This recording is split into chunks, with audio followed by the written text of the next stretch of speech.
वालेकुम viewers, welcome back to my YouTube channel and Facebook page. आज हम बात करने वाले हैं मर्दाना कमज़ोरी के बारे में। किस तरह हम कुदरती तौर पर मर्दाना कमज़ोरी का इलाज कर सकते हैं। आज की वीडियो बहुत ही ख़ास है। बाज़ लोगों की यही प्रॉब्लम होती है, उनकी टाइमिंग नहीं होती, स्पर्म काउंट बहुत लो होता है, या उनका स्पर्म पतला होता है, या उनकी औलाद नहीं हो रही।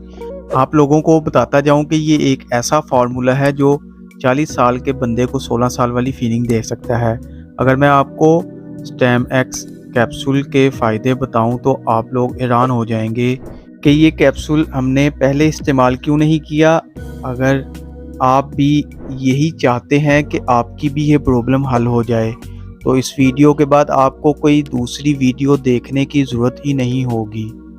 वीडियो को स्किप मत करना, वीडियो एंड तक लाजमी देखें। अगर चैनल पर नए हैं तो चैनल को सब्सक्राइब करें और वीडियो को लाइक और शेयर ज़रूर करें। अब चलते